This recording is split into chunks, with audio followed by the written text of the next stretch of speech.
New India cooperative bank अनियमितता प्रकरणी मुंबई पोलिसांच्या आर्थिक गुन्हे शाखेने बँकचा माजी महाव्यवस्थापक हितेश मेहता याला आता ताब्यात घेतले।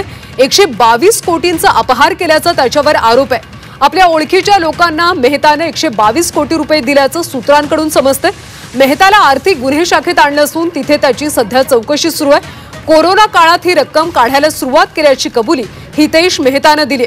मेहता हा खाते प्रमुख असल्याने बँकेची रोकड हाताळण्याची जबाबदारी त्याच्याकडे होती।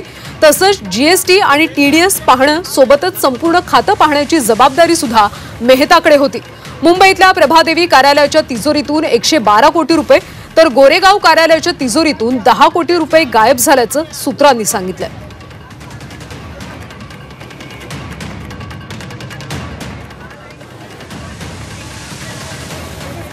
आरबीआयने कारवाई जी केली असेल ती आरबीआयच्या किंवा नियमांच्या कायद्यांच्या चौकटीत केली आहे।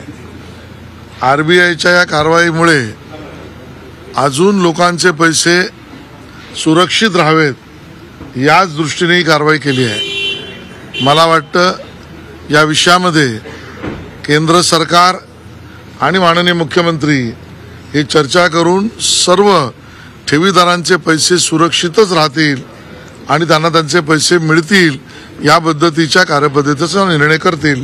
आपण त्याबद्दल निश्चित राहिलं पाहिजे।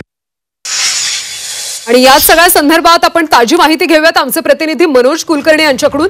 मनोज, या सगळ्या अपहार प्रकरणी आता हितेश मेहताला ताब्यात घेतले, चौकशी कशा पद्धतीने सुरू आहे आणि चौकशीतून आणखी काय माहिती समोर आली?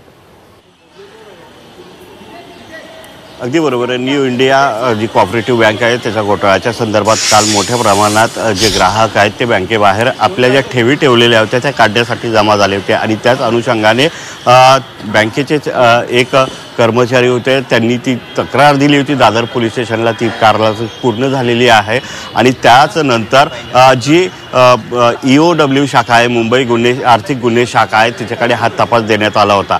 या तपासाअंतर्गत हितेश मेहता जो आहे त्याचा सुद्धा शोध सुरू होता आणि हितेश मेहताला आज सकाळी दहिसर इथून ताब्यात घेतलेला आहे। आता EOWच्या या कार्यालयात आणण्यात आलेला आहे, त्याची चौकशी करण्यात येत असल्याची माहिती समोर येत आहे। यामध्ये हितेश मेहता हा फक्त एकट्या काही दिवसामध्येच हे पैसे काढले नाही तर गेल्या अनेक वर्षापासून म्हणजे कोरोना काळापासून या सगळ्या पैशाची उलाढाल तो करत होता, पैसे काढत होता।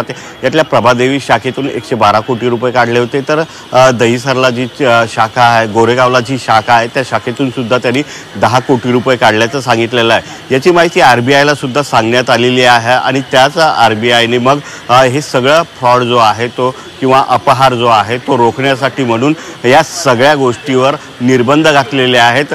जे गुंतवणूकदार आहेत त्यांच्या ठेवी ज्या आहेत त्या सुरक्षित राहिल्या पाहिजे आणि पुन्हा हा घोटाळा जो आहे किंवा अपहार जो आहे तो वाढू नये यासाठी हे सगळे निर्बंध घातलेले आहेत। चौकशी अंती आरबीआय पुन्हा निर्णय घेईल आणि जे गुंतवणूकदार आहेत, ठेवीदार आहेत, त्यांचे पैसे पुन्हा कसे परत करायचे। परंतु या सगळ्यामध्ये हितेश मेहता जो आहे त्यांनी केव्हापासून हे पैसे काढलेले आहेत, त्याच्यासोबत कोण कोण आहे, कोणाकोणाला पैसे दिलेले आहेत, कशा प्रकारे खर्च केलेला आहे आणि आता त्याची रिकव्हरी कशी करायची, या सगळ्या गोष्टीची जी चौकशी आहे ती आता आरबीआय आणि गुन्हे आर्थिक शाखा जी आहे ती करणार आहे।